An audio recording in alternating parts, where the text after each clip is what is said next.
Eight of them things. What a game. What a game. What a game.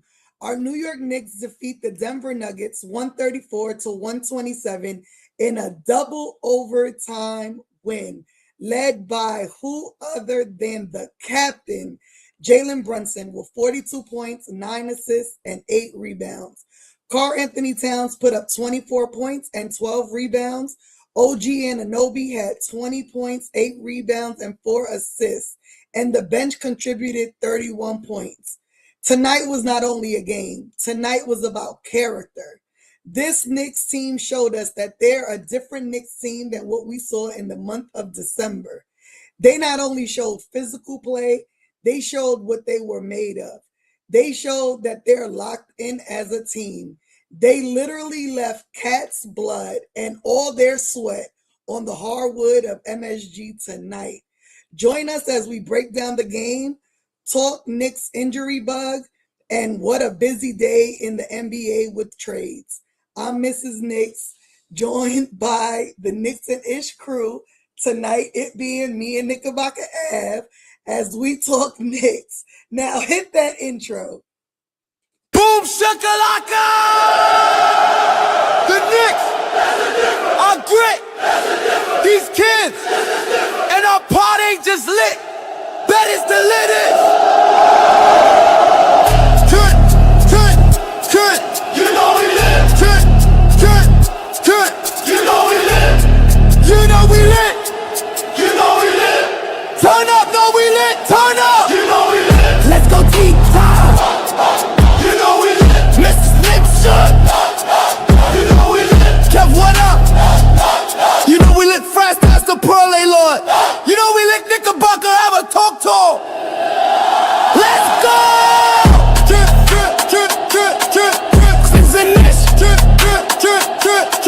We lit.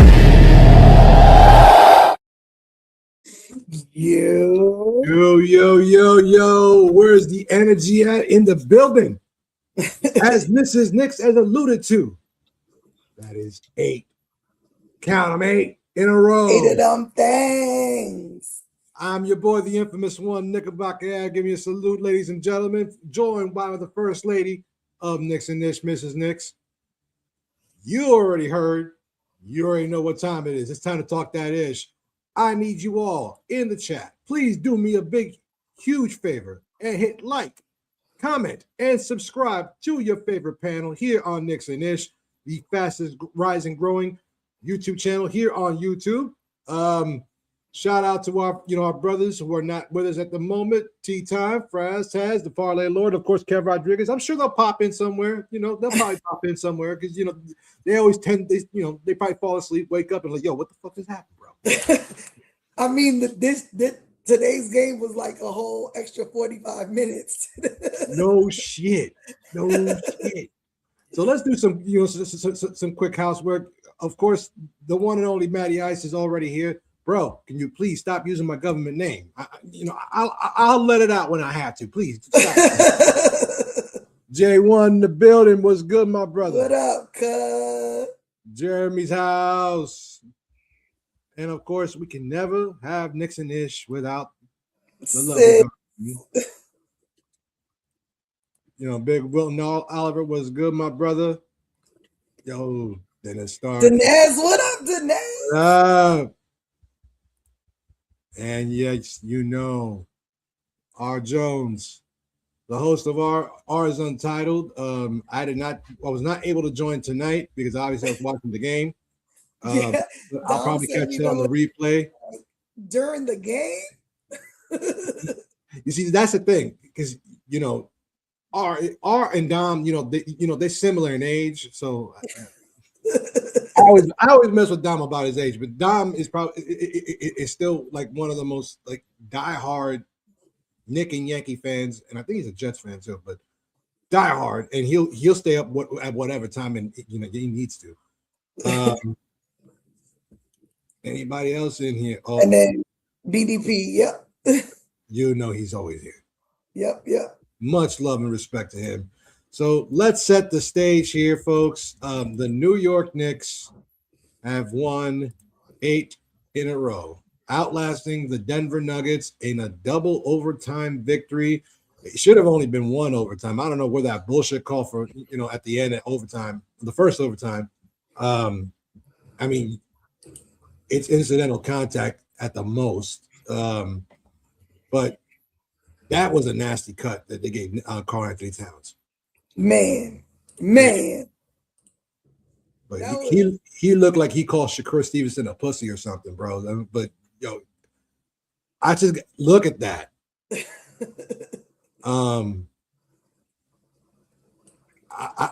Seeing that picture right there and knowing the performance that he gave tonight, I never want to hear on both ends. On both ends. On both ends of the floor. I never want to hear this again. That my man Cat is soft. He showed you toughness. He fouled out, but he showed you toughness. But of course, tonight was led by the captain, almost a triple-double himself by Jalen Brunson, 42 points, 8 rebounds, 9 assists, 2 steals. OG still doing his thing, still showing you why he should have been an all-star. Big Cat, 24 points, 12 rebounds and assists. And I mean, there's going to be a statistic that you're never going to be able to see, but the work he did on Joker tonight, on the defensive end between him and Mitch, I mean, you're not going to stop him. You're not going to stop at him at all. But if you can slow him down and make him uncomfortable, so uncomfortable that even though he had a triple-double, look at that stat, 1 for 13 from downtown. This man was supposed to be on a minutes restriction on load management on some Mitch type shit. Because 20-something minutes. He was supposed to play 20-something. And they played last night, and they lost a close one to Detroit. This dude played like 40-something minutes. 45 tonight. Look at that. He almost played the whole game. Exactly. Knicks went 50% from the field, holding Denver to 44% shooting. But I think that was a telling number right there. 13 for 50 for Denver. The Knicks fared a little bit better, at 36%. Free throws was kind of crazy. When Jokic got that, he got 3 free throws, only made 1 of them. You know why, right? The ball don't lie. The ball don't lie. Ball don't lie. There was no bullshit. I don't get it. Honestly, I was gonna say something in the group chat about it was lockdown time. Randu, what's good, my brother? I was gonna talk about how the Knicks was gonna, start locking down on defense as they have been over the last 8 games. But Denver put up a fight. Then they are still a very lethal team. I mean, they out rebounded us, they out assisted us. They outstole us. They statistically speaking, they did everything except shoot the ball well. And win the game. Yeah. And then, of course, I think just overall, this was a game that needed. I think I remember when we were saying that the LA game was going to be a statement game. This is a bigger statement. And that's how you follow up. Beating the Lakers at the Garden, dismantling the Wizards last night, and then coming back home and putting out a gutsy performance against a very good, formidable Denver Nuggets team. Which I don't know what it is, but we've had their number for a number of years now. It's like I don't think we've lost to them in a long time, especially not at home. I don't think we no. Even when they were the champs, we would beat their ass, but. I think they probably knew that, and that's why they came to play. But shout to them. Of course, everybody in the chat, if you want us to address something, please let us know by blessing us with a super chat, and we will stop what we're doing and we will discuss whatever topic or whatever question you have for us. But thank you all so very much. Your thoughts, Mrs. Knicks. My thoughts. Well, let me start with this because we promised tea time that it'll go on. So let's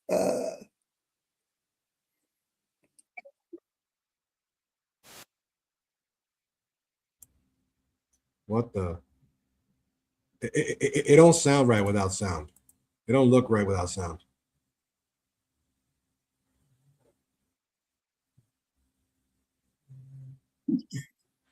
We're going streaking in the. I guess we're going streaking. No, it's too cold. Fuck that. But I think tonight's win was much needed. I think, we've been playing great basketball in the previous 7 games, but I feel like we haven't had an opponent like the Denver Nuggets team. They played super physical against us. It felt like a playoff atmosphere, and we needed to feel that, right? Like, we know that playoff basketball is different than regular season. And I feel like the last 7 games felt like regular season games. This one felt different. And like I said in the opening, it showed us what this team was built on, is made of. They were gritty, they played physical, they didn't argue with the refs, they stayed focused. Even when mistakes were made, they still were locked in. Like you said, that call to end that first overtime was BS, but they didn't let it get in their mental. They locked in and we continued on, right? And that says a lot about this team, especially, after what we saw in the month of December. So this game was much needed. Like you said, Denver is not an easy team. Jamal Murray is having an amazing season. And, the fact that, again, come second half, we were able to adjust. I think he finished the first half with 24. And he finished the game with, 39 or something like that? Yeah. So, he still scored. Like you said, there's no stopping them. It's just containing them. And so we did just enough to make that happen. I'm totally pleased. I'm pleased. Mikal had a bad game, but he had a huge block to end the first overtime, like towards the end of the first overtime game. And then he had a huge 3 in the second overtime game. It just shows you, it shows you everything that the media is telling you. They're showing you the opposite, right? Like, they don't get along. They don't like each other. JB and Kat don't get along. What they're showing you on the court is the opposite of what we're being told. And I tell Knicks fans, believe what you're showed, right? Don't believe what you read. Believe what you see on TV. And this team shows me that they're locked in. Big shout out to Muhammad Diawara. Like, coming back, and he don't even look like he sprained his ankle yesterday. Who said it yesterday? Wolverine healing? Because that's what it looked like. Boy was running like he ain't twisted his ankle. I twisted my ankle a few times. The next day is not easy to even walk. No. So mad love to him. And like you said, people can't really talk about Cat no more. Like, can't talk about his softness. They asked him when they did the interview, I think going into the 4th or halftime, after halftime, whatever. What did it take to get you back? I just want to play. I just want to be on the court with the guys. Like, if that don't show you where his heart is, I don't know what to tell y'all. Like I said, he literally left his blood on that court. That should look like it hurt. It looked nasty. It looked like, some shit you would see in a boxing fight. That's how bad. As long as he was in the back, that means that he got a lot of stitches. He got something. Sutures. They glued it together. They did something. But I will say this: you can't say that shit about him anymore. He showed you some toughness, but I don't know what it is. I don't know if it was the players only meeting that they had, or James Dolan's, saying what he said, in the interview on the radio, or all the trade talks, all the incumbents, all the talking heads talk, continuously, mentioning his name in a trade for Giannis or for anybody. But it seemed like over the last couple of weeks, there had been something that clicked within Karl Anthony Towns that showed me that his confidence has been like refortified. It's been, the foundation for his confidence has been reset. I don't know whether he talked to his dad, whether he talked to Rick Brunson, whether he talked to Mike Brown, or maybe just him and JB just, kind of got together and had a powwow. But there's been a difference in movement from Karl Anthony Towns that is similar to what we were getting last year when we first got him. To that point, I look at him as like, all right, maybe it's not in the statistical sense, but there is a difference level in toughness. And what is the main thing that I keep on hearing Knicks fans talk on the street, talk on the subway, talking, in spaces? What are they saying? Yo, this is New York, son. You got to toughen up. Well, is that tough enough for you folks? I mean, that's a like a literal question. Is it tough enough for you folks? The man received, I don't know how many stitches up in his, yeah.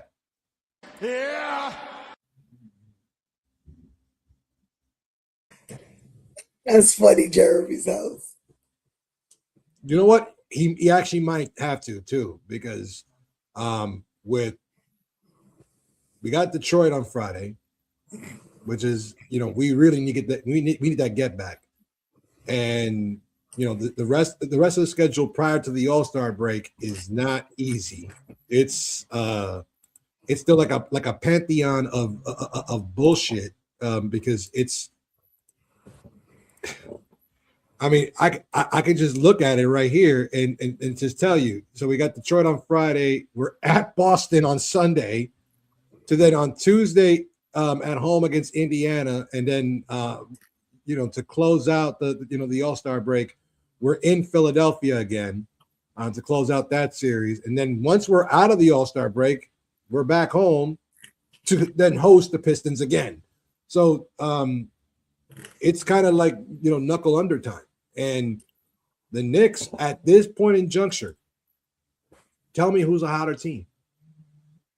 Tell me who is a hotter team right now than the New York Knicks. Don't give me the Charlotte Hornets. I mean, yes, they're playing great game, and they're at a 7-game win streak themselves, but we're at 8. And if you look at their schedule, that shit's going to stop eventually. It's like they're gonna run into a wall, and I think they play Detroit next. So it should be commended. If you're a Knicks fan, you should be walking a little bit more prouder and a little bit more confidently, considering where we were at the beginning of January to where we are now. 8 consecutive victories, and in a very gritty and tough-minded victory to give us our 8th consecutive victory in a double overtime thriller against the Denver Nuggets, and that's with Murray and Jokic doing what they do on a nightly basis. Yeah, I know Dinez, Hornets are still ass, but I have to recognize the fact that they are, they have won 7 in a row, and they beat some good teams. They beat the Spurs, they beat the Mavericks. We couldn't beat. They got some quality wins in that win streak, and when we talk about trades in a little while, they're a different team now. So that goes without saying. Yeah, for sure. What up, JJ? Jack City. Well, we talked about JB doing JB things. I will say this.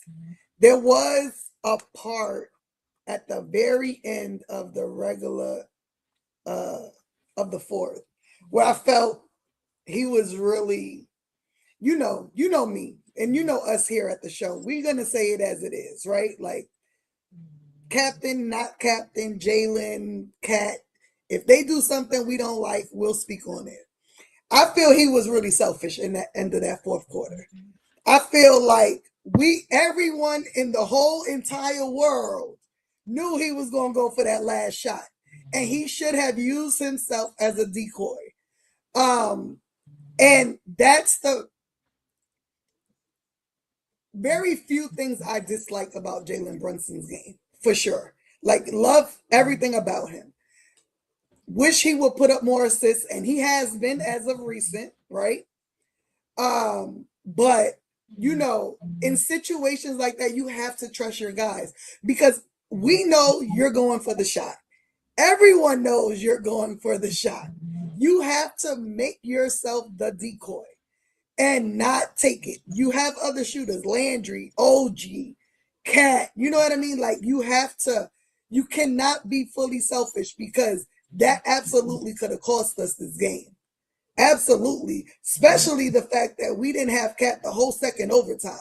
You literally had to do it practically yourself with, your role players. You have to trust your team. And I know you do, but you have to get out of that mindset of that this is that team when it was Randall. You know what I mean? This is a whole different team. You have to trust the guys because you should not have taken them last shots. And I get it, he was hot, but them heat checks against good teams cost you, right? Because you do a heat check 3, miss it, they get back and hit a 3. That's a 6-point swing right there, right? Like, you got to play smarter. You got to. You are captain. You cannot lead us wrong.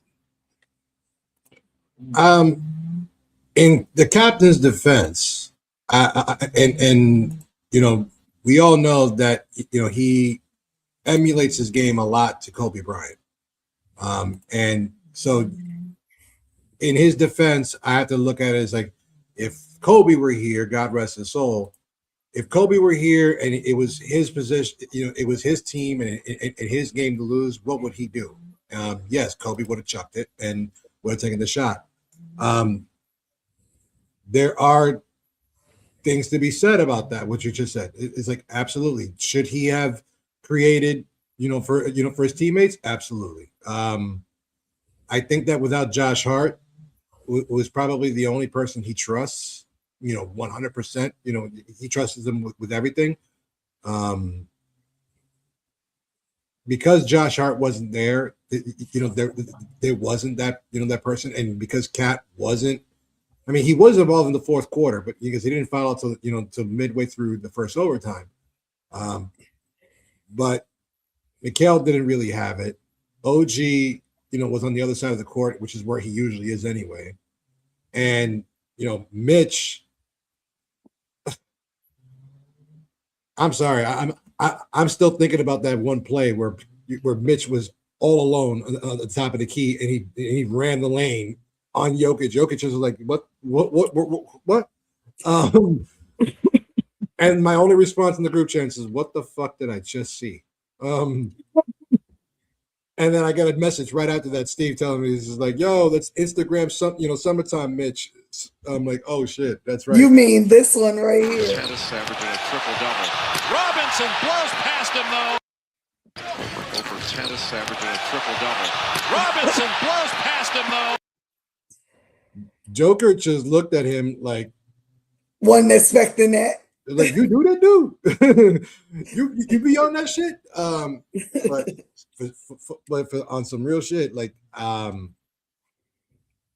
understand the frustration. And yes, sometimes Jalen does have a tendency to take the air out of the ball, similar to other guys that we're going to talk about later on. But the reality is that I think that if other players are not, just standing around, because especially during game time, like, when it's clutch moments, JB is going to have the rock. JB is going to be looking for a shot. He's going to try to win the game for us or lose the game for us.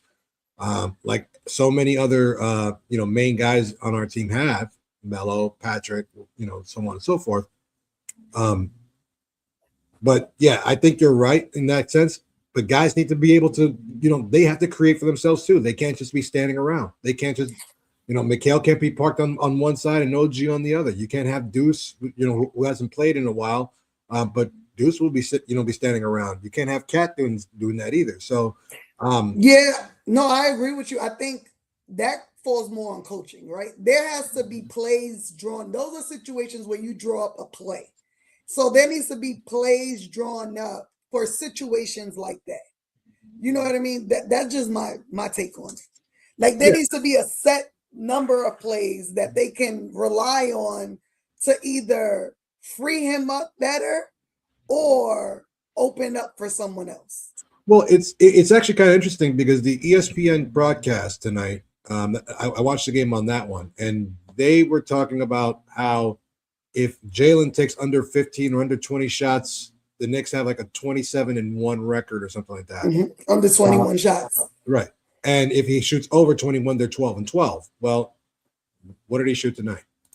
Exactly. He shot 14 out of 27, 5 of 12 from downtown.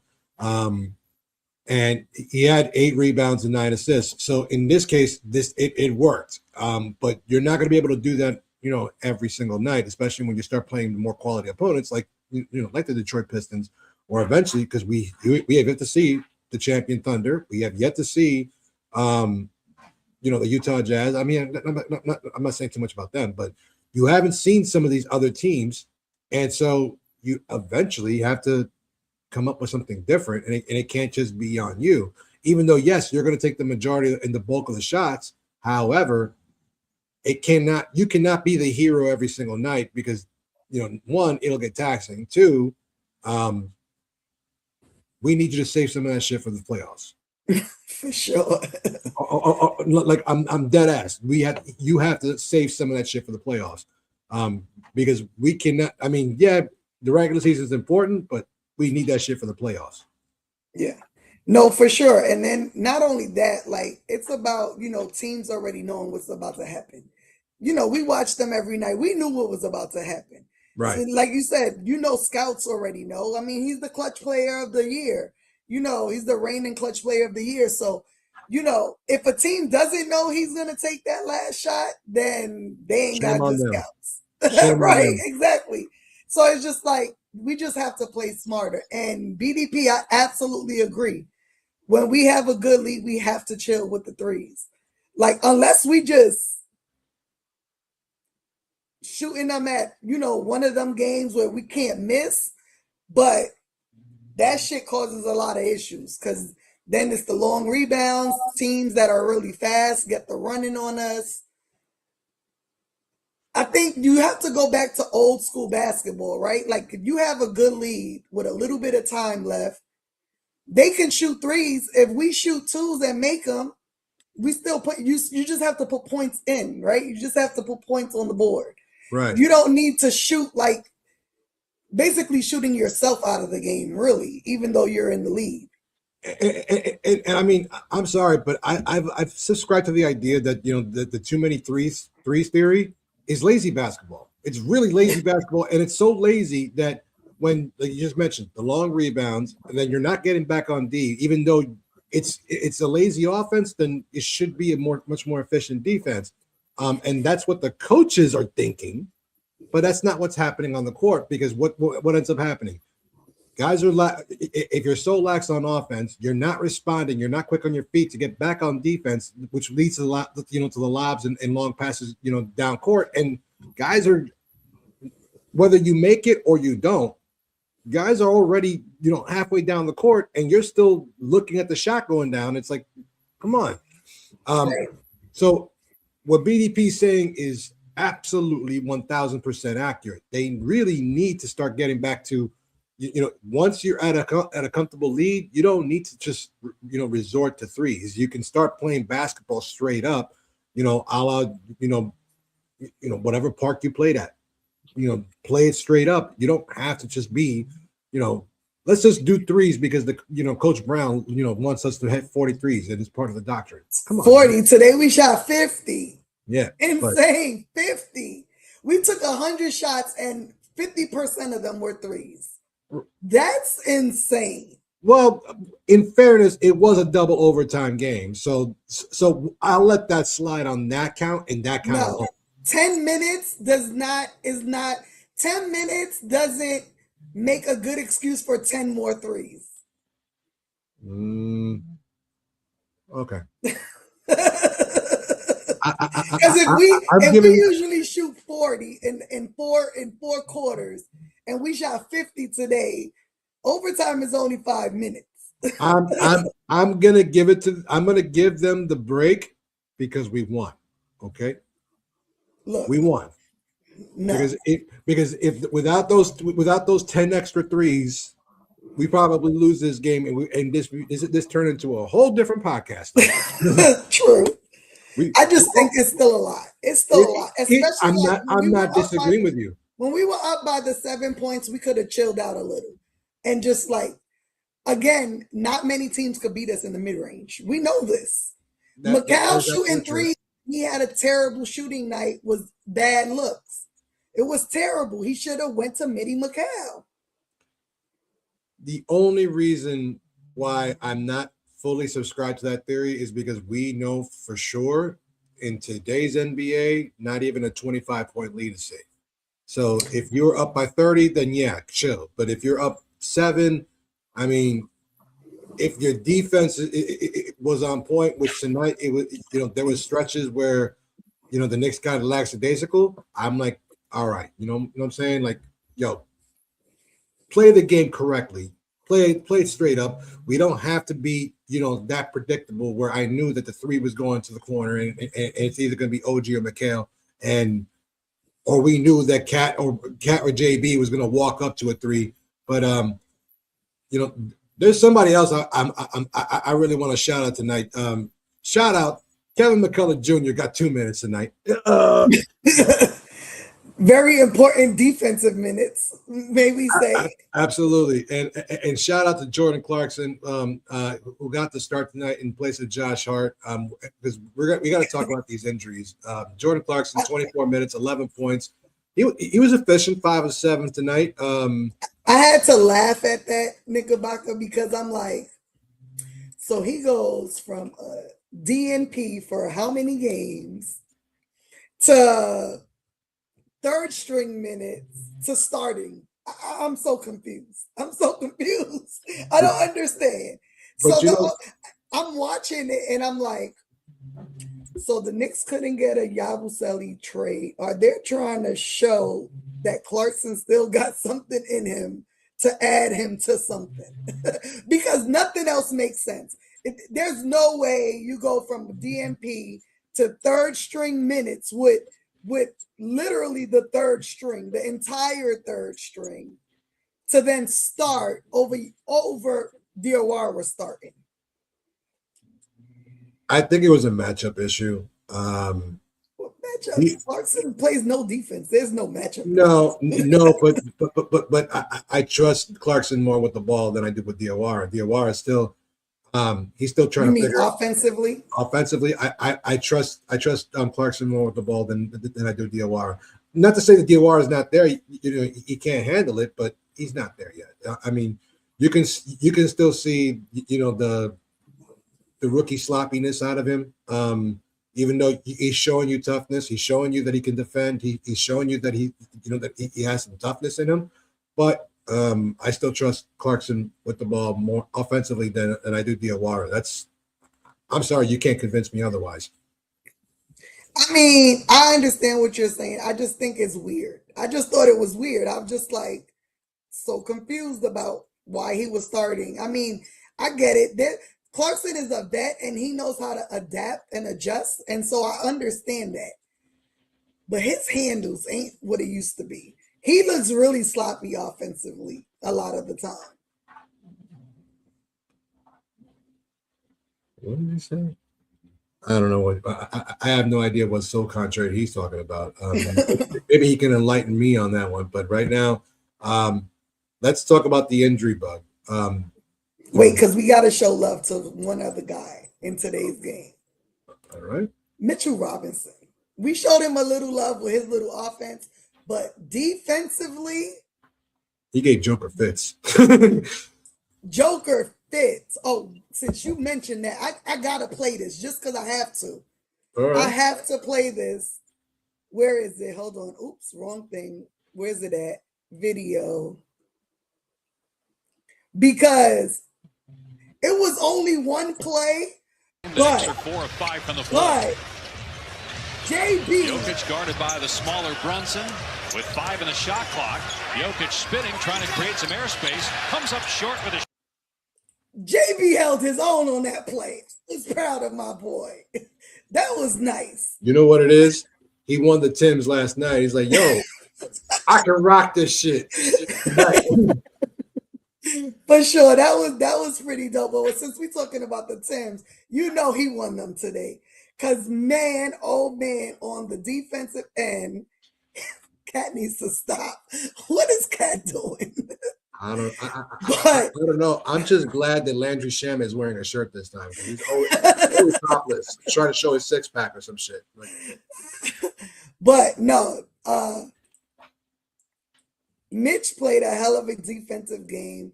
And I mean, we already know what he's capable of. You know what I mean? But just, him, where's that play? Where's it at? There we go. His defense on Murray in this play. Murray to his left, draws Robinson. Murray has it poked away by Robinson. With 1 on the shot clock, Murray got it away, but it's a great play. And I mean, we know that he can switch, he can play guard, he can defend guards.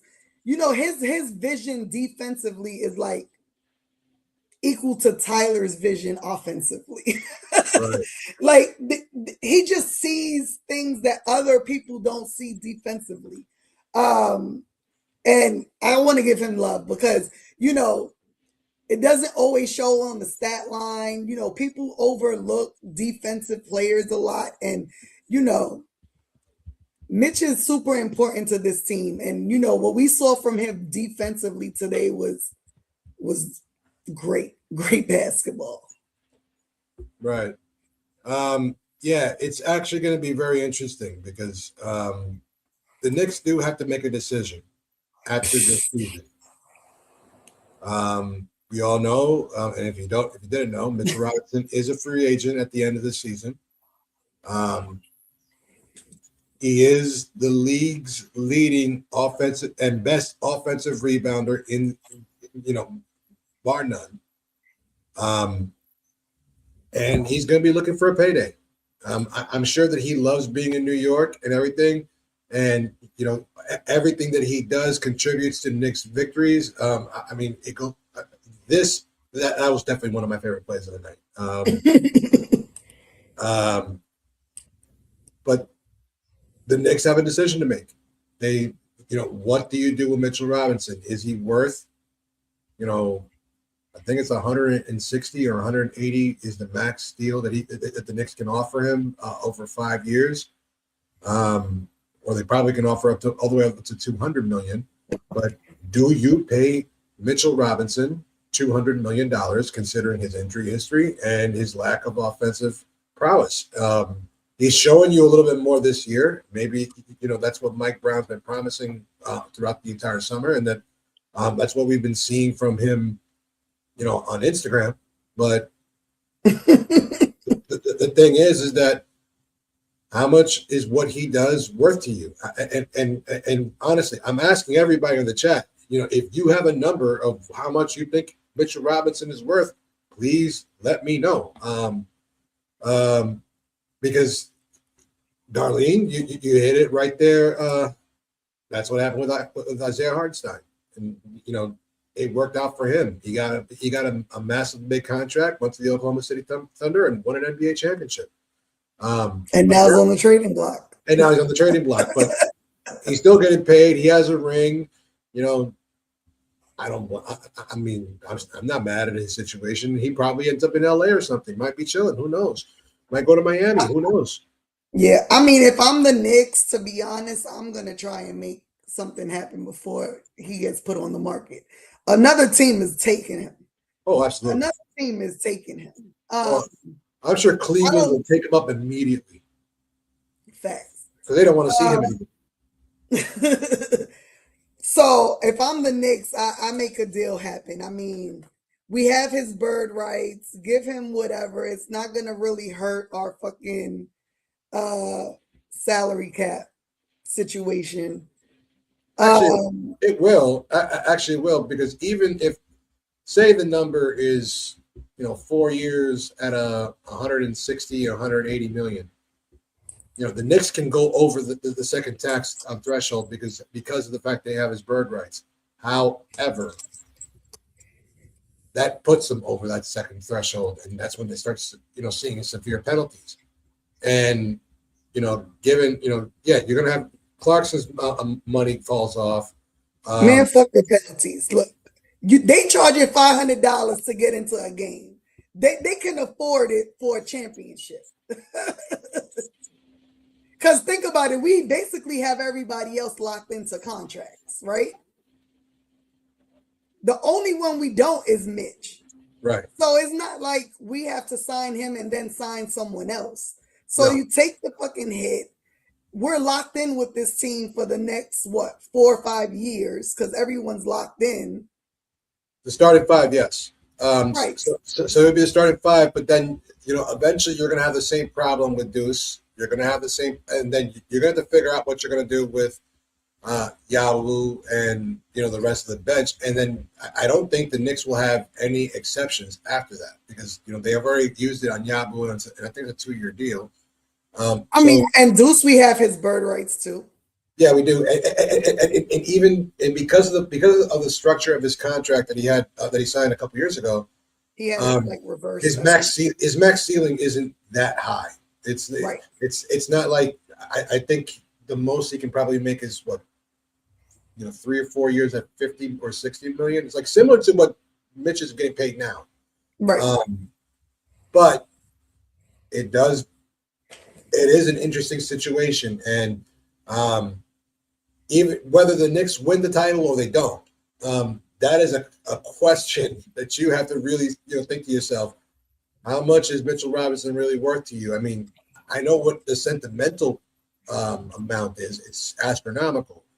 But I mean, he's the longest tenured Knick, and it's a funny stat. Out of the 2018 NBA draft, the draft that he came out of, he's the only one still on his team. Right. He's the only one. I mean, if you go to Google, look at the 2018 NBA draft, look at all the guys that were drafted before him. None of them are on the same team. He's still on the Knicks, which is crazy. I know, there's been a lot of talk about, the future, working on trades, probably getting like Yves Messi or things like that. But they want too much for him. And we don't have a lot of, you already know what our draft capital situation is. We don't really have a lot. And the Pelicans they're not going to just want to take, a Yabusele, Selly, a Tyler Kolek. They're going to want like a Deuce. They're going to want, some draft capital. They're going to want something, some blue chip athletes. They're not going to settle for just anything that you don't want. So this is why whenever I keep on hearing people throw out names for trades, I'm like, all right, what team would they play on? What are they going to want for him? And this is why I think I tried talking to Kev about this a few weeks ago, where I was like, why would the other team want to do this? And so because we have to talk about these trades. Some of these trades today they came out. Well, while we're on air,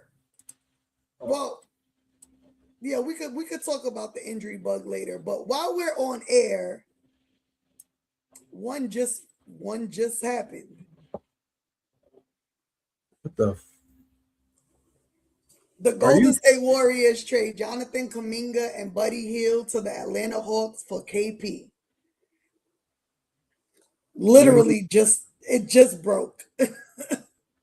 Are you serious? Sure am.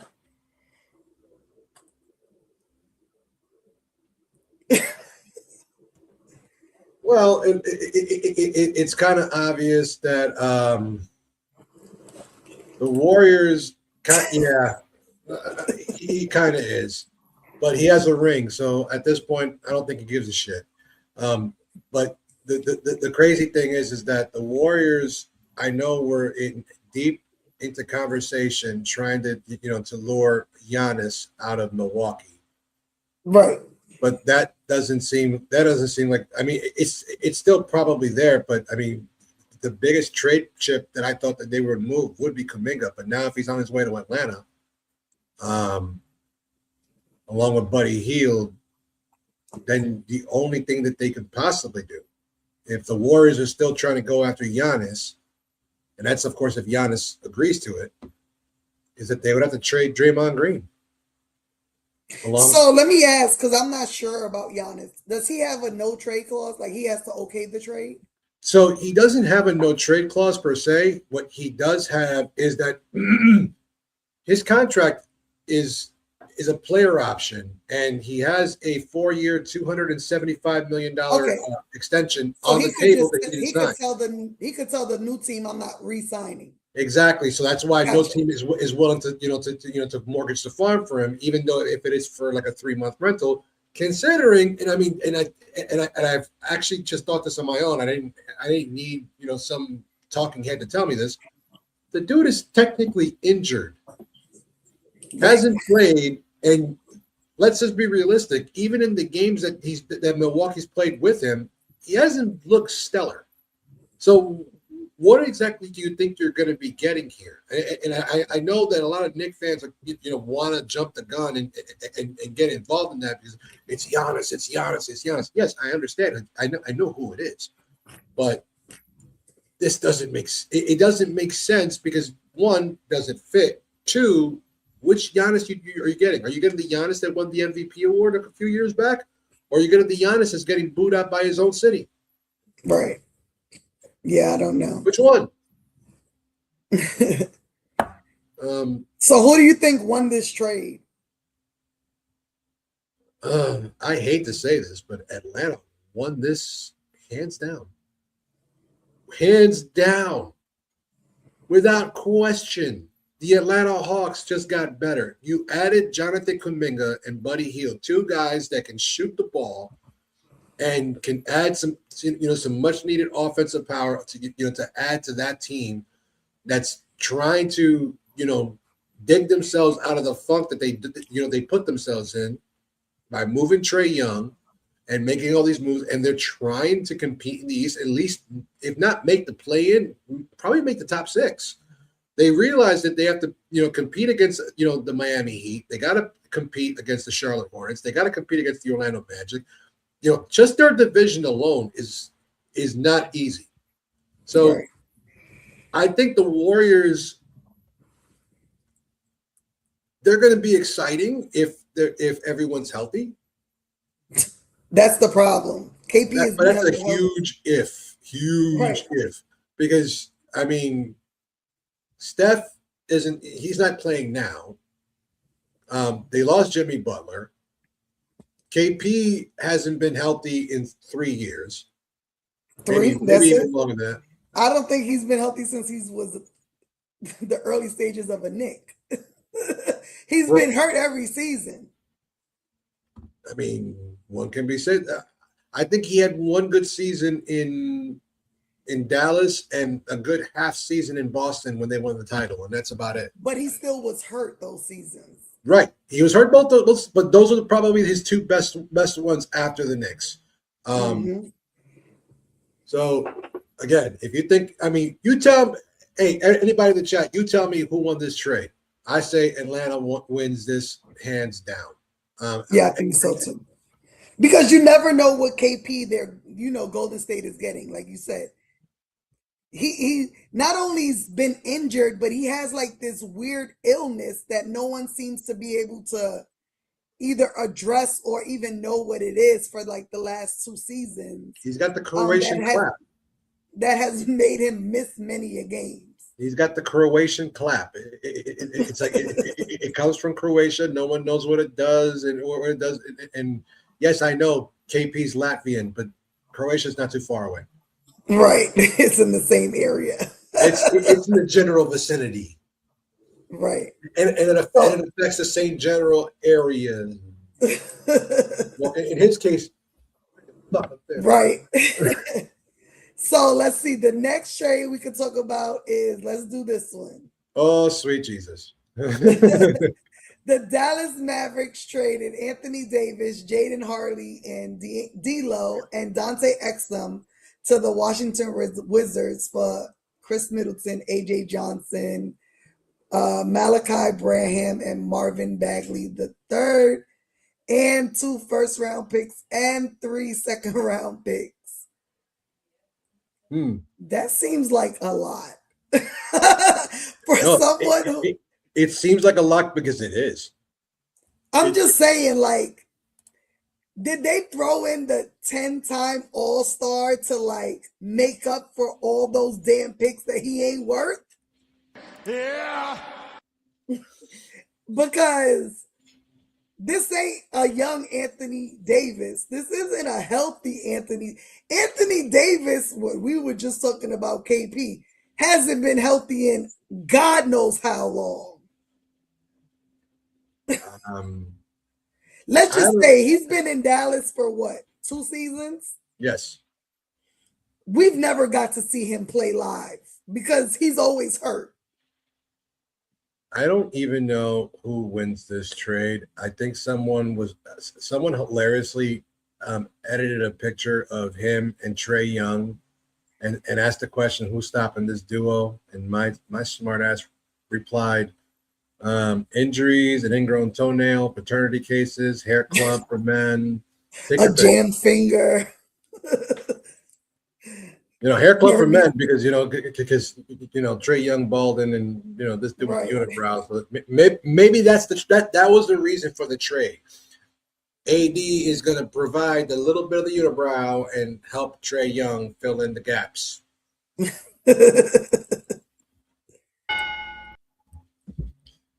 So Jeremy's house says, I just want this to mean the Wizards win enough to get the 9th pick. The problem is that Trae Young has yet to play. He's been in Washington over a week, and AD's been there. AD's been there for what now, 24 hours, and he already like broke a toenail. So no, they're not winning anymore. Yeah, and I don't think it's not because they're not capable of winning. The Washington Wizards are just not going to play them. Like, I think when they made the trade for Trae Young, they made it clear we're not playing him. Like, he's going to sit out this season. Yeah, he's going to be healthy. This deal was made for next season. Which, to be honest, they need to get fined. Like, the NBA just needs to fine them right now because you're tanking on purpose. And to be honest, this is the second time the Knicks get the short end of the stick on this shit. More than the second time, but it's the second time in recent. Second time in the last couple of seasons. Right. It's like the Knicks get the short end of the stick all the time. Right. It seems like I haven't seen a favorable situation yet when it comes to these kind of these pick swaps and favorable to least favorable situation. I have yet to see that happen.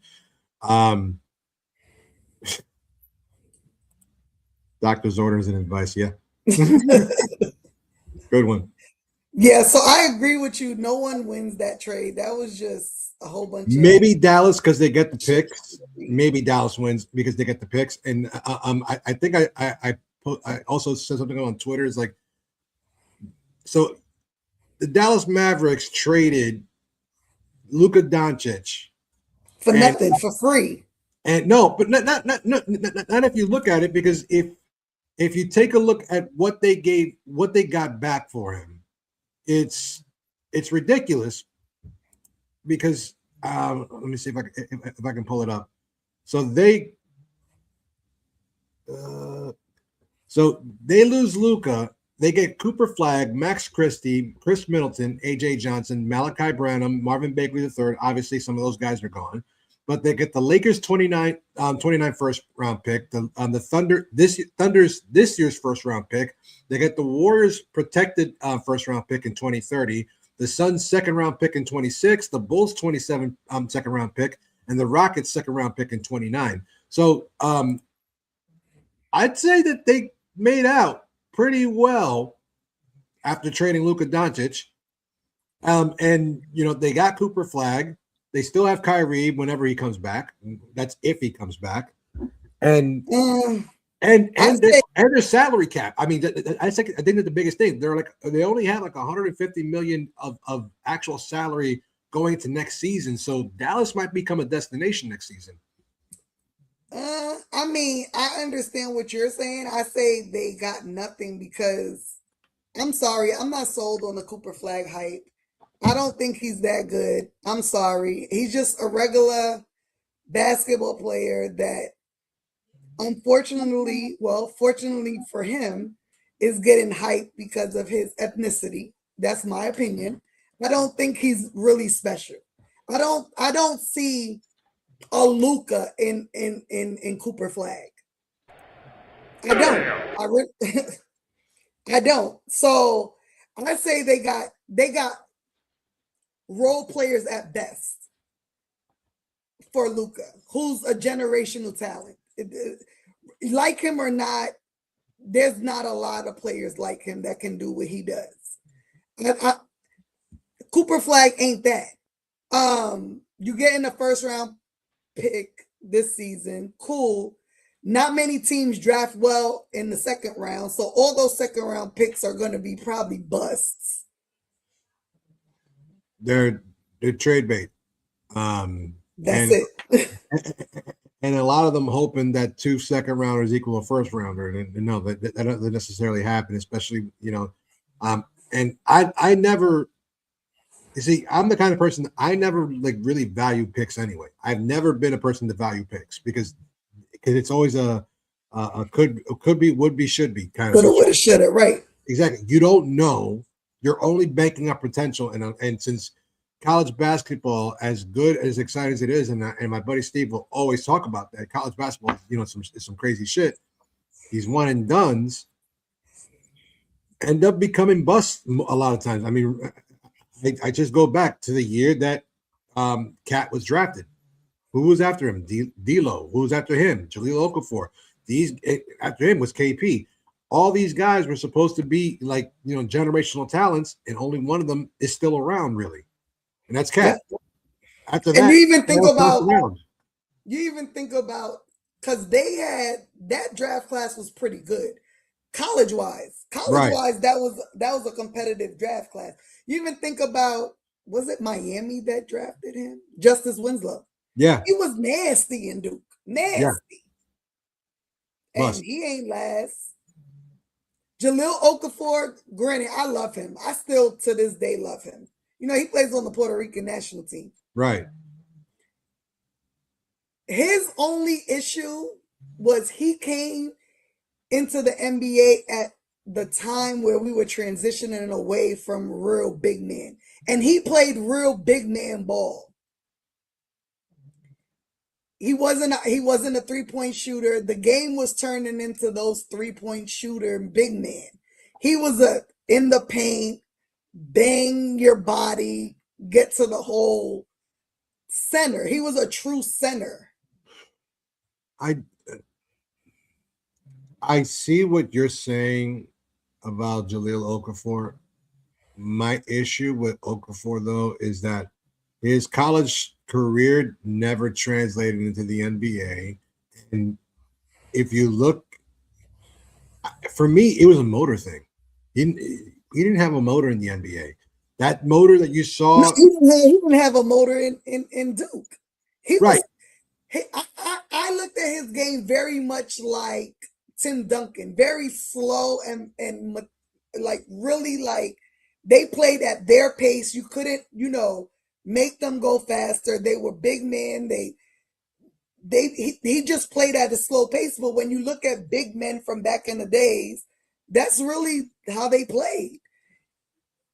And the league was transitioning into the Cats and the KPs, like big man shooting threes. That wasn't his game. And unfortunately, everywhere he's gone to, that's not, it was very unstable because when he got to Philly, it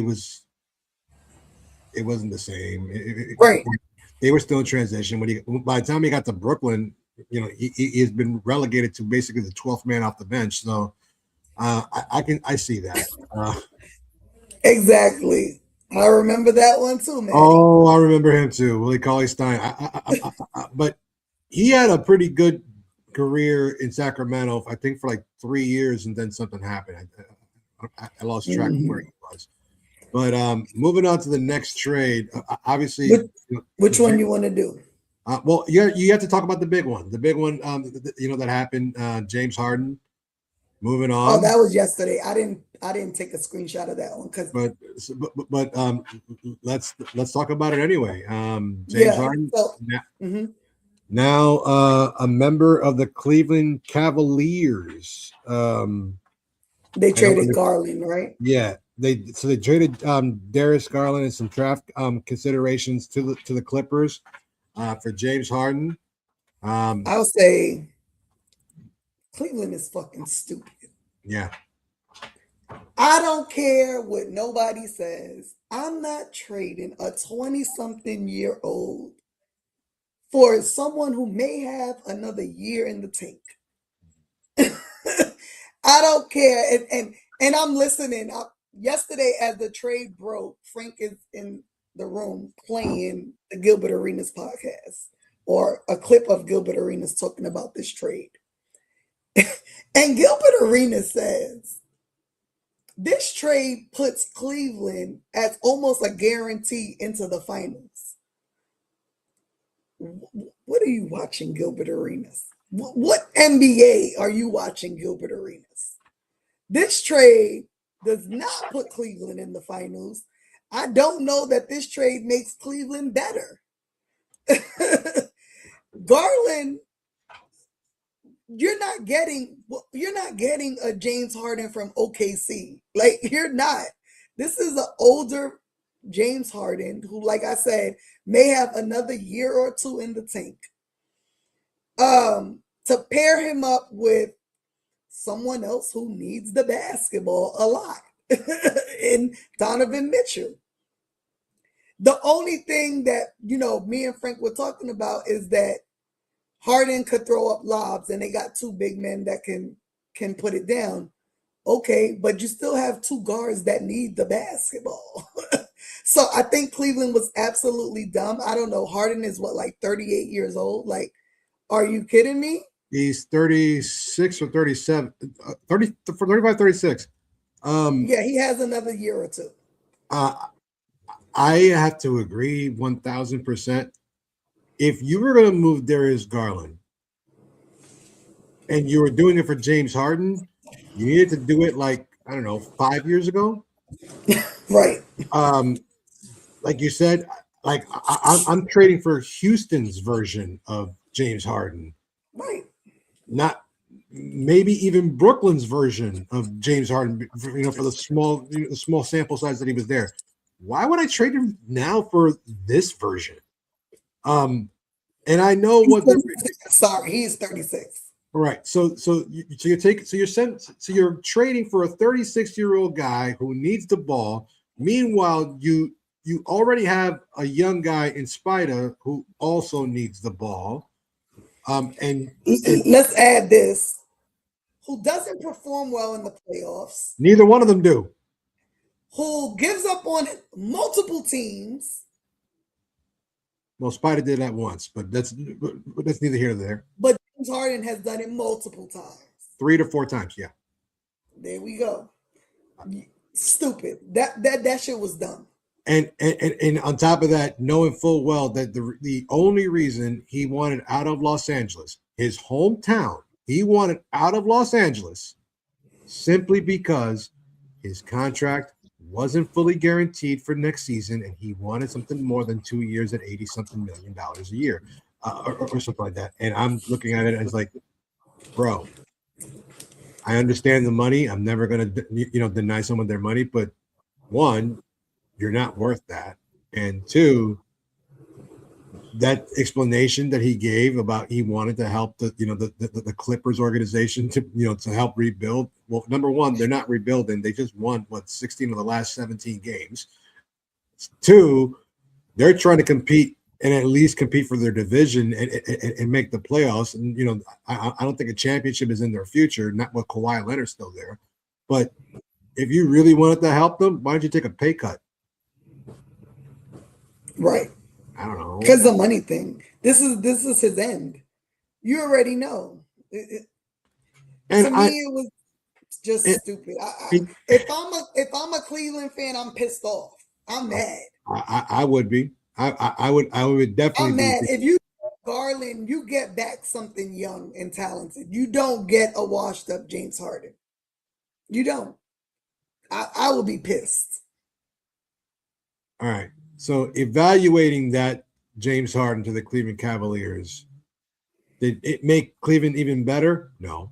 They're pretty much exactly where they were yesterday.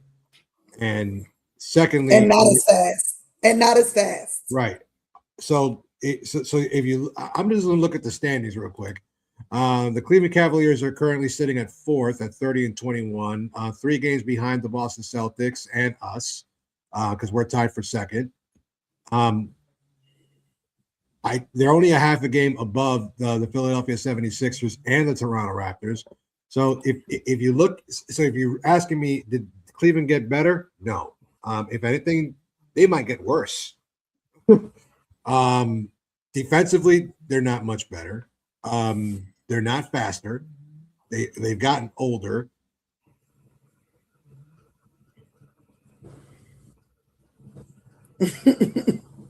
I can't argue with that now. He took my thunder by mentioning the Thunder. Thanks. Just take it out. But no, put it like this. I think it was on ESPN that we were saying, "Oh, this is a much more diverse offensively backcourt in the world." I'm sorry. Are they better than VJ Edgecombe and Tyrese Maxey? No. Those two will smoke Spider and Harden like it was. Man, they will smoke them like Philly blunts like it's yesterday. Man, please. Like belt to ass smoke. No, it's not even belt to ass. It's like chacletazos a la puñeta, coño. What are you thinking? How is Cleveland better? Because of name recognition? Come on. This is we're talking about James Harden at age 36, not James Harden at age 30. Or 25, 26, 27, right? Bro. They Cleveland just set themselves back maybe about another 2 or 3 years. For sure. Because whatever championship window they thought they had, they just closed it even more. Can they still come out of the East? I think they probably could. If a lot of things happen, like if Jalen Brunson shoots himself in the foot or something, and then Jalen Brown just decides not to play anymore, and if the Pistons decide to, like, you know what, I really miss going to Cabo. I'll take a season off, right? I'd like to be in Cabo right now. Then maybe Cleveland can do something, but then you still have to deal with Philly, Toronto, all the teams I just mentioned. Yeah, for sure. No, so Cleveland, they're probably a playing team. Yeah. Probably. So let's see. There's 3 more that happened today. Let's go with this one. So the Cavaliers were not done. They traded Lonzo Ball and 2 second-rounders to the Utah Jazz, as they need any more fucking draft picks. And what did they get in return? I have no idea. Let's see. Lonzo Ball trade. Let's see. They traded him to Utah to waive Ball to do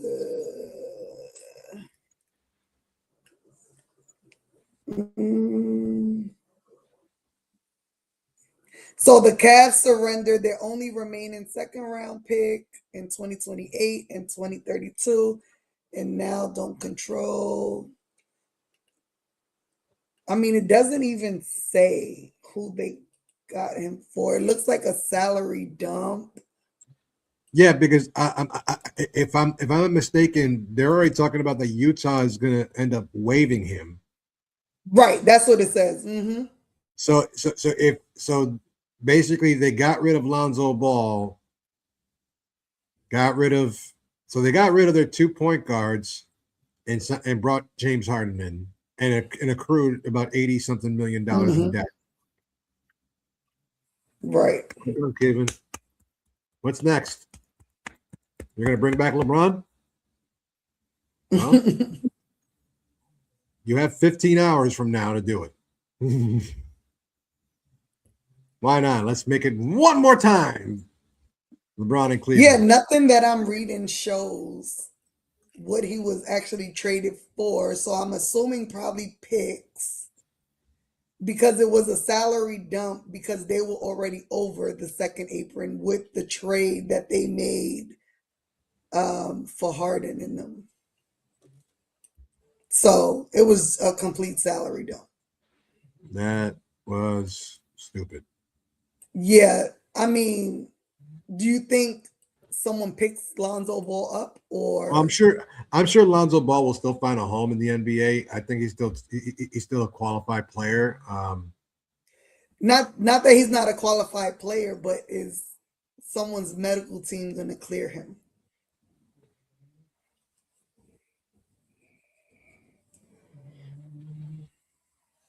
I'm sure Washington will. I mean, if they're willing to take on Trey Young and AD at this point in history. I mean, if they're willing to fucking take Trey Young and AD, both of them are going to be injured. You traded for these guys injured, knowing full well that they're going to be asking for, multi-million-dollar extensions, over the next couple of years. What do you think? Mm-hmm.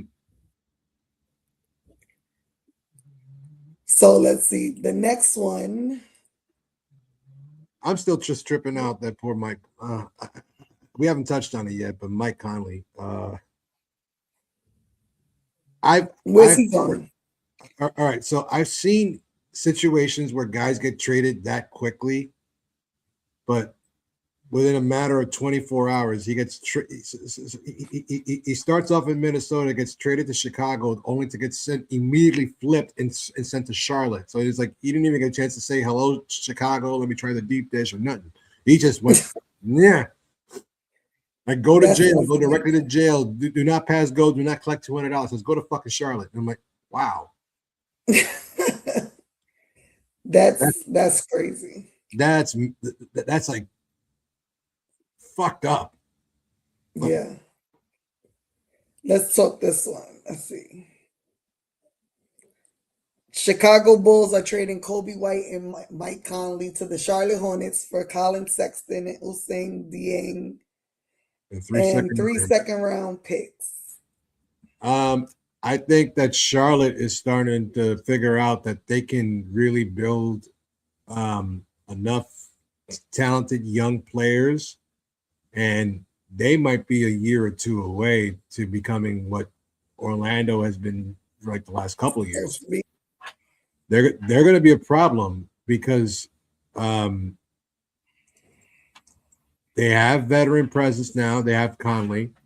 They have a good talented player like Kobe White. They have, they still have some, some guys that like to get up and down the floor. So I think that they're one more key piece away, and that division is going to look, those trips to Charlotte won't be the same anymore. I mean, it'll sound the same, but yeah, but it will sound the same. But I don't think it'll be the same. Yeah, I mean, I think Charlotte is. I mean, I think they took this trade. I think Kobe White is super talented. I would just be interested to see how they will play, how they will add him into the mix, to be honest. Like, will they play him and LaMelo together? I would think that they would start off that way. And so then that puts Trey Mann into the bench? I think you kind of have to. You're going to, because they're not that deep in I mean the bench is not that deep. So right. I would say that moving Man to the bench would make would definitely give them some kind of firepower when you don't have LaMelo and White. But I have this innate feeling that the Hornets might actually be considering getting away from him, because there is this other trade that has yet to happen, but I think it's pretty freaking obvious what the Memphis Grizzlies are about to do. Oh, for sure. And I would not hold it past the Charlotte Hornets to take a roll of the dice and package something up to send to Memphis so they can get Ja Morant over there. And I just said it a second ago. They're they're one key player away from really competing. In the Eastern Conference playoffs. John Morant fits that mold pretty nicely. I think that he does need to get out of Memphis. Probably, Memphis is looking to rebuild anyway. So why not? Could you imagine John Morant in Charlotte? I mean, there'll be a running gun team. I don't. No pun intended. Yeah, facts. I'm gonna need to watch some Charlotte games. I haven't watched Charlotte. I don't know what they really look like unless they play the Knicks. So, they're still very young. They do get up and down the court a lot. They're not a very good shooting team. They still have Miles Bridges down there. Who's kind of like he's kind of like their only true defensive anchor there. right. But this is where I wish Dom was here, because Dom could tell you all about the Charlotte Hornets. But I don't know. I get the feeling with this trade that the Hornets are looking to make a trade, to start building towards at least the next season, where they get into the John Morant sweepstakes, because they're not going to go. They're not going to go after Giannis. Giannis won't. Even with all their picks, they're not going to go after Giannis. Giannis won't stay there long term. They don't have enough anything to build around him, so he won't stay there long term, even if they did.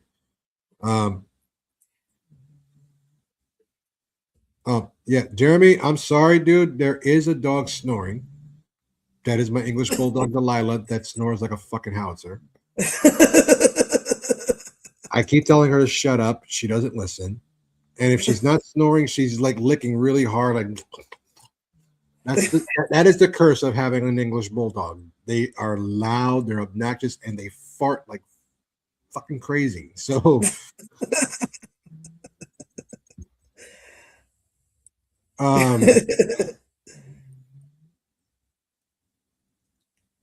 but okay, so then there was one more trade that happened today, and then we could get off this topic. The Philadelphia 76ers traded Jared McCain to the OKC Thunder for 2026 Rockets first round pick and 3 second-round picks. I'm going to be honest. I think this is pretty unfortunate. I mean, Jared McCain showed he's talented. He's super talented. I think Philly they got VJ. And I get it, but then you just give up on what you already had instead of developing him more or allowing him. He really went into the doghouse this season. Yes, he did. Coming back off an injury, went into the doghouse. I think they sent him even down to the G League. And I'm just like, he practically, along with Maxi, carried y'all before he got hurt. And, I'm going to just say karma going to come back to Philly on this one. They're going to regret this trade. I think they will. I think that, but I understand why you don't, you move on from a Jared McCain. Those draft picks, I don't think they're not going to be worse shit. I mean, it's a first round pick for the Rockets. The Rockets right now, they're still competing out west. I'm not even looking at where they're standing right now. The Rockets, they're fourth. They're 31-18. They're fourth in the West. So the fact is that draft pick is going to be dick. Is going to be worth dick.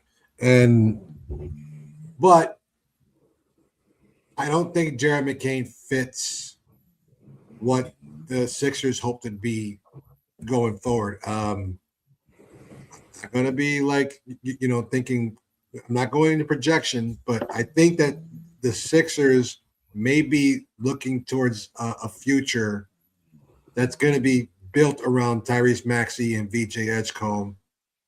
That may also mean, and while they still have Embiid, they'll do what they have to do with him. But I don't think that their future is going to continue to be with Embiid, considering they eventually, they're kind of like us. They want to see a championship too. They haven't seen one in 40 years.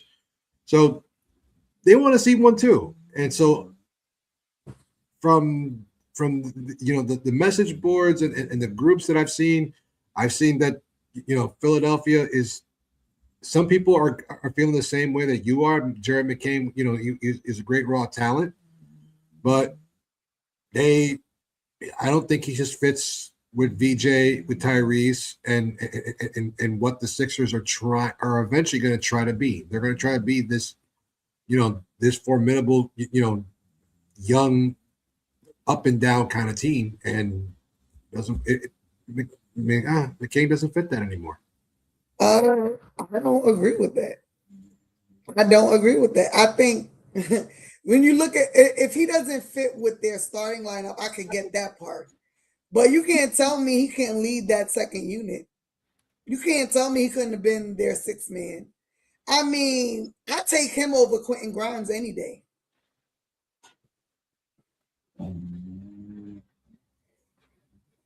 Yeah. But Quinn, in Grimes' defense, he is a better defender. Okay. That's the only thing. Grimes is a better defender and maybe a much more consistent shooter, or maybe a much more efficient shooter. But then again, Jared McCain, I mean, he hasn't gotten so much, so much playing time this season. So I really didn't get a chance to see very much from him. But from the little bit that I saw last year, I didn't see too much of a problem. But then again, last year it was a wash. They didn't know what they were doing with Paul George because he was hurt. Embiid was hurt. Maxey was hurt. It was a shit. It was a shit show for them. Yeah. I mean, we'll see. I think I'm gonna stand on that. I think Philly made a mistake, but we'll see. Oh, I'm sure they do because Philly has a knack for making really bad decisions, and then trying to to sell the fan base on this idea, and more often than not, they don't. No one's ever fucking buying it. For sure. So I think that covered all the trades that happened. Jared McCain or Karl Anthony. All right, hold on. The Golden State Warriors have traded center Trace Jackson Davis to the Toronto Raptors for a 2026 second-round pick via the Lakers. That just happened? Yeah. Oh. In the last half hour. Bro, the NBA is exhausting me with these trades this season. I don't even know who that is, so I can't speak on it. I'm not even gonna hold you. What does it say here? The Hornets received 2 second-round picks from the Magic in this. Okay, I don't care. Yeah, and then of course, they're still wondering, if Giannis is going to get moved. Surprise, folks! No, he's not. I don't think he is. And I'll tell you why. The main reason why he's not going to get traded is because of the fact that he doesn't want to sign long-term with just anybody. I think he's dead set of coming to New York, and this is not because of New York bias or anything like that, or that we want him here. I think that's where he wants to be. He bought a house here. Everything points him to coming to New York. This is where he wants to go. He probably thinks that this is where he wants to win a title. And, and if he does win a title, he'll be immortalized. And then, of course, he'll have that, the distinction of ending 2 50-plus year championship droughts for 2, large cities. And, of course, New York being the larger one. I don't see him really working in Golden State. I could see him going to Miami. That kind of makes all the sense in the world to me, but it depends on what Miami's offering. And right now, their trade package is ass. Just Tyler Hero, a couple other guys, and 2 draft picks is not enough. there's not enough for a guy of his stature. They would need to include a second or third team to supplement some extra picks, and maybe that's what they're doing. But I don't see Giannis Antetokounmpo getting traded in the next 15 hours. But I could be surprised. I mean, I could be wrong. It's so weird because Layla's talking to me before while the Knicks were playing, and she's like, Giannis is gonna be out of Milwaukee by midnight. So I'm looking at the clock, like midnight my time. Right. So I'm like, oh well, he got 45 more minutes. Well, we'll see. I mean, I don't see it happening. And you know what? If I'm Milwaukee and I'm their front office, I wouldn't force anything. You know what I mean? If it's not best for your franchise, don't allow a player to force your hand. You know what I mean? Like, I wouldn't. I just wouldn't. If teams ain't giving you what you want for him, then let him sit there miserable, to be honest. If I'm the Knicks, I stay out of it.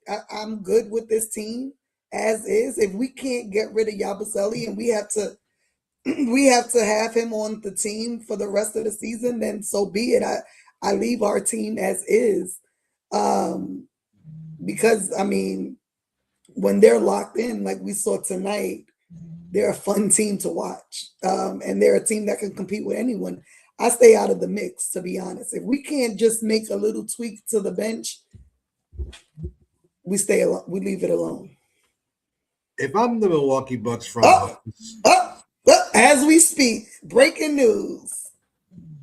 The New York Knicks are trading Gershon Yabusele to the Chicago Bulls for Dalen Terry or Dallin Terry. I don't know who that is. What is going on? Who is Dalen Terry? I don't know. Now I gotta go look him up. Hold on. It wasn't Giannis. Yabusele. All right, so he's a 6'6" guard forward. Let me see some highlights real quick. 18th overall pick in the 22 draft.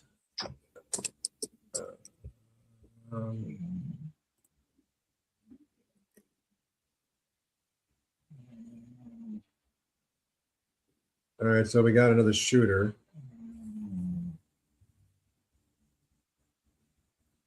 All right, so he shoots 32% from three-point line, from beyond the three-point line for his career. This year, he's shooting at 41.3, making about not a big-time scorer, but. Yeah, I don't know who I'm looking at him and I'm like, I don't even know who he is. Like, I've never seen him.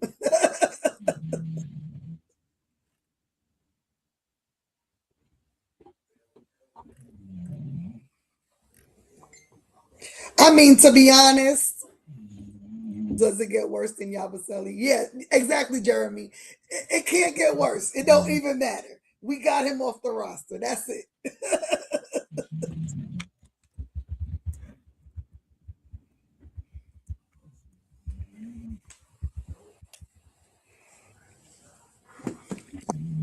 I don't know, because I don't even know who this guy is, so I can't even speak on it. And to be honest, I'm with Jeremy. I don't see the rotation opening up more. So whomever we get, I don't think it matters.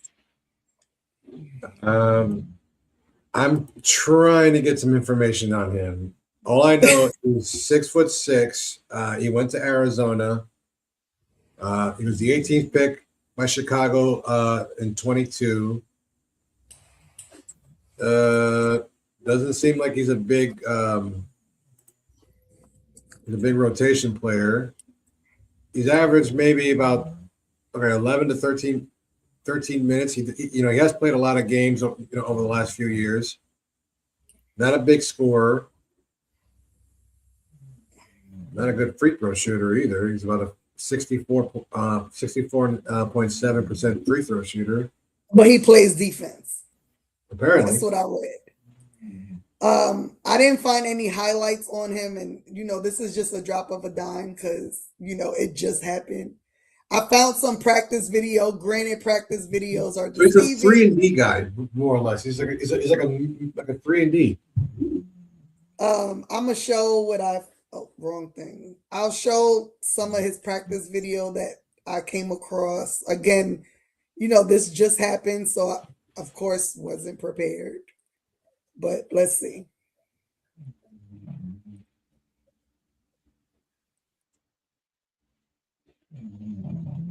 Okay.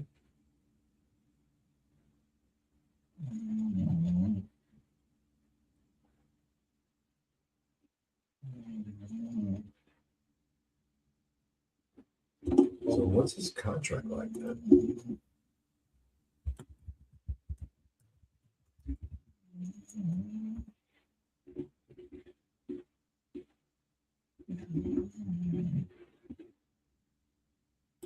So it looks like he's still on the rookie deal, right? No, he signed a 4-year, $15 million contract. So he averages about. So he's like.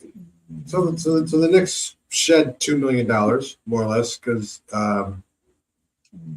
this is a complete salary dump.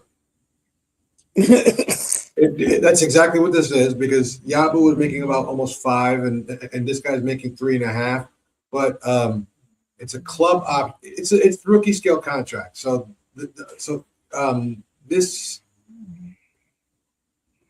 he becomes a restricted free agent next year.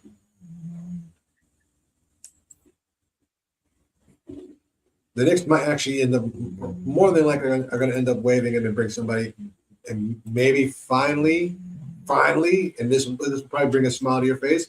Finally, bring Dink Pate up. I'm just saying. There goes your boy. Yeah. I mean, I don't even know what to say. I mean, good luck. You weren't what we thought. You weren't what we thought we got when we signed you. You had plenty of opportunity on the court to prove us wrong, and you didn't. So, good luck in Chicago. Yeet. It's so unfortunate because, it's funny because, again, me and Frank, we just talk basketball all day. He says, did you know that Yabusele is the one that dunked on LeBron in the Olympics? I'm like, yeah, that's what we thought we were getting. We're getting that dude. We got the Timu version of that dude. That's sad. I'm trying to see if there's anything else about him. Bro, there's like nothing. No, so I'm like looking at his Instagram, and I'm like, all right, this dude thinks he's a model. So yeah. So New York is perfect for him. Yeah, during Fashion Week, but while during the NBA regular season, my brother, you gotta play ball.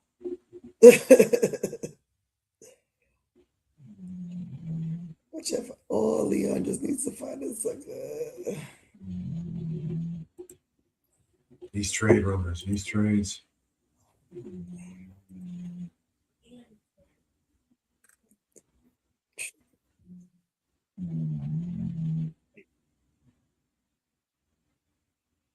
Well, we will find out what ends up happening over the next 14 and a half hours.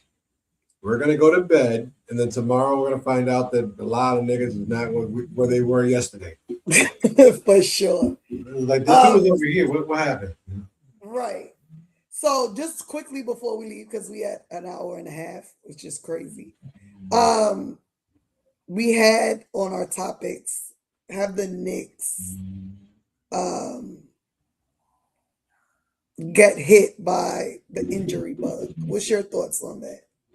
I think that we've kind of lucked out a little bit, and that's knocking on wood, because Josh Hart, he's missed a lot of games, whether it was his back or his ribs or his hand or his ankle. Deuce has been gone It feels like he's been gone for like a month, but he's only been gone a couple of weeks. But it feels like he's been gone a month. It's been like 9 games, I think. I know, but it feels like it's been a whole month since I've seen this man play. The load management on Mitchel Robinson is annoying as shit. So, 41 games he might play. That kind of annoys me. I think we're lucked out so far. And again, knocking on wood. I think the injury bug, it hasn't hit us as much as one would think. Yes, JB's missed some games, Cat's missed a couple of games. OG, I think, has missed maybe 2 or 3. So we've so far been lucked out on that one. But and of course Landry Shamet, was gone for all that time. But no, I think that they've been handling it well. All things considering, it's not that bad. Yeah. I mean, I think I agree with that a little bit. I mean, I think it's just like, I think what sucks is that when we just get everyone back, then something happens, right? Luckily for us, though, these injuries are minor injuries, right? Like ankle twists, there's nothing that we can do. With today's game, every night someone's stepping on someone's ankle. I'm a little concerned about Deuce. I'm not going to hold you because missing the 9 games, granted, it was a high ankle sprain, but the fact that they're trying to get like second and third opinions on it and taking him for testing and kind of like not updating us kind of concerns me. Because a high ankle sprain, I think, is up to 4 to 6 weeks, maybe. Something like that. But it's the extra testing that they're doing with him that kind of gets me nervous. I think, the way Josh plays and the way JB plays, ankle injuries are almost the normal. I don't like to say they play reckless, but when you look at it, like when they're playing, they're full speed. What does Fatu say? Yeah, I mean, no, what's his slogan? All gas, no brakes. All gas, no brakes. He has all so gas, many good no ones. brakes. You know what I mean? I mean. That's how they play. And so you can understand, how their ankles turn so much. Granted, none of these players play with high top sneakers, which makes it worse. Which makes no sense either. Huh? Which makes no sense either. You would think with all the torn Achilles that has happened over the last just 2 years, but let alone the last 5 years, you would wear something with a little bit more support there. No, they're not. Yeah. I mean, I understand. Like, I have a high top pair of Kobe's, and when I wear them tied up, you kind of feel really restricted in your ankle area. So playing basketball in them is, I don't know, especially when you're used to playing in low tops. I think the Christmas game, JB played in the high tops like half the game, like the first half of the game on Christmas nights, on Christmas Day game. He played in high tops and he came out from halftime back in his low tops. So clearly he didn't like how it felt either. But again, ankle injuries it's going to happen in the game of basketball. It's just, there's no preventing it. I will say this. Yes, we're getting hit with multiple injuries at a time, but we still got a lot of basketball left to play. So again, it's a little cliche, but much rather it be now than later on in the season. So, are you still looking him up? No, I'm checking to see if Ian Begley has anything, and the only thing I see him talking about is the Knicks still trying to talk to the Pelicans about Yves Missi and Jose Alvarado. Which, if you're gonna, okay, he ain't gonna. Ian Begley's gonna retweet Sham, but he ain't breaking no trade news. I know. I don't know. I personally, like his reporting, even though it's not something that's big breaking news, but he does have a lot of insight in terms of the team and stuff like that. But I honestly think if you already traded Yabusele's $5 million deal, contract and you traded it to Chicago, I don't think the Knicks are making any more moves. Who else are you trading? I'm not. You're not trading anybody else. The piece that you would need to move would have been Yabusele, and you just saved yourself $2 million. So who are you trading now? Yeah. I mean, the only thing I could maybe think of, maybe is Jordan Clarkson. I mean, that's the only thing I could think of. I don't see them moving anyone else. And Clarkson, he ain't getting paid shit. What, $2 million? Something like that. I'm gonna look. Jose Alvarado makes $4.5 million. Yeah, it would not work. And now who's the other one? Yves Messi.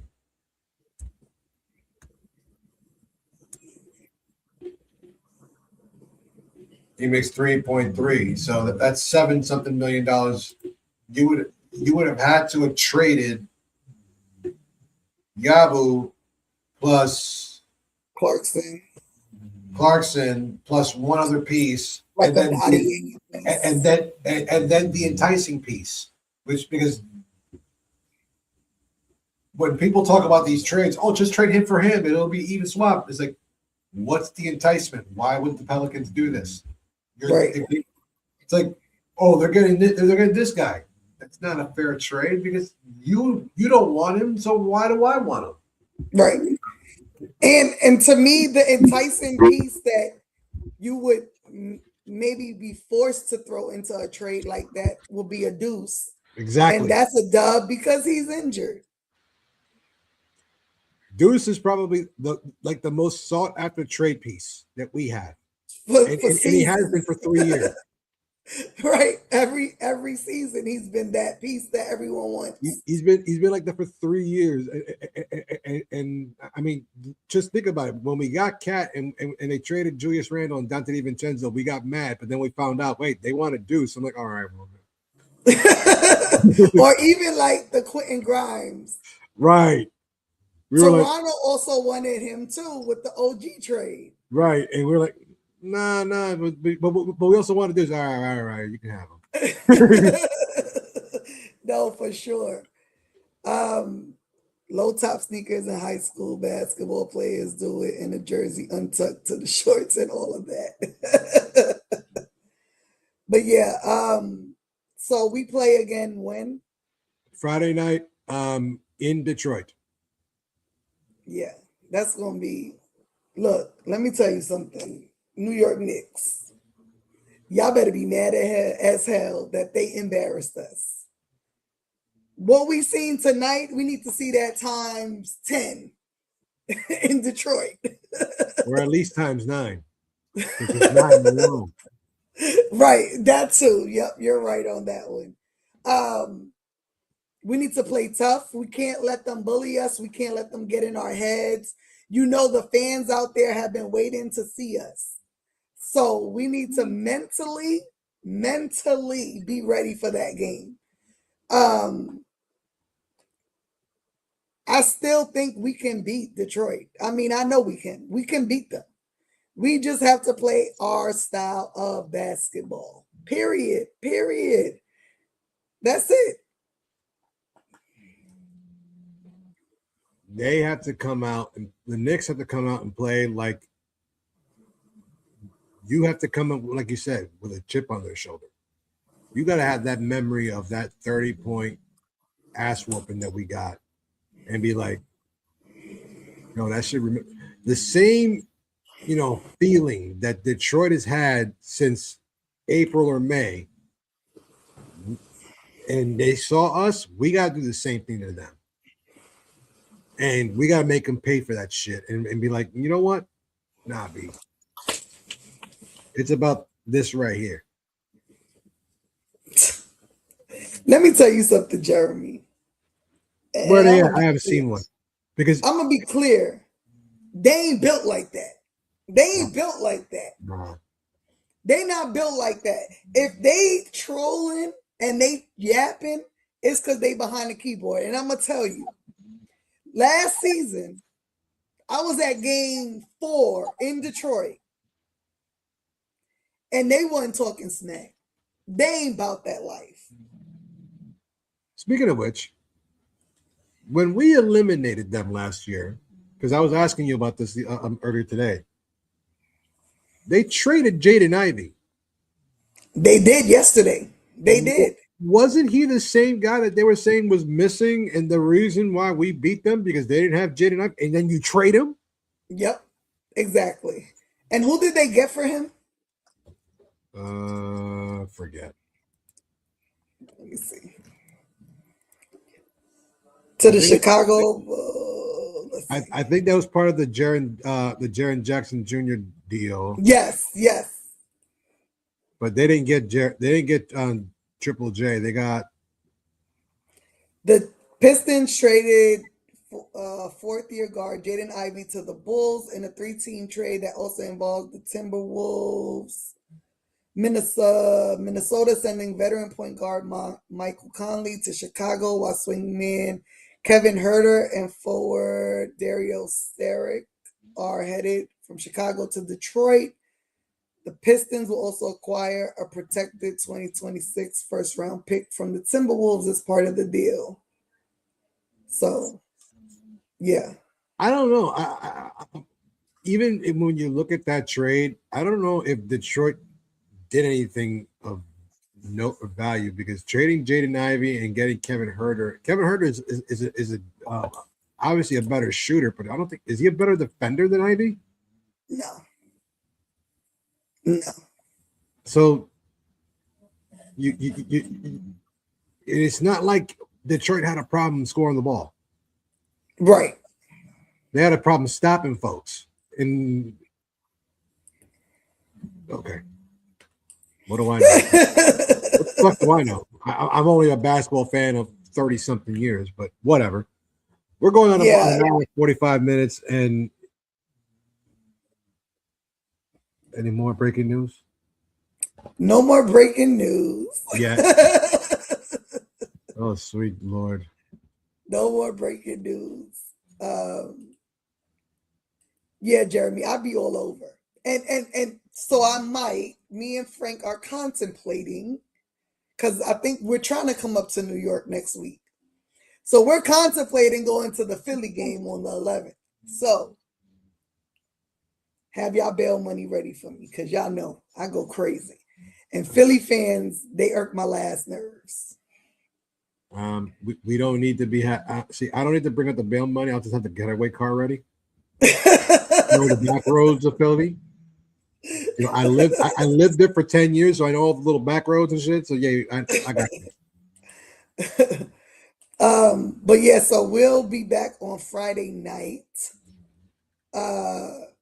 After the game, hopefully after 9 of them things. You know that one.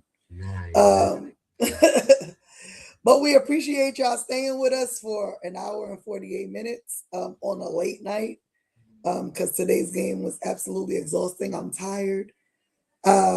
Make sure y'all hit that like button. Sharing is always caring. Tell a friend to tell a friend to tell a friend to subscribe to the channel. If you like us, I'm sure your friends will love us if they're Knicks fans. And we'll see y'all Friday night, hopefully. Now, I will say this. If something insane happens between now and Friday night with the Knicks, well, let's say this, between now and tomorrow at 3 o'clock with the Knicks, we'll be here. We will be doing a show tomorrow.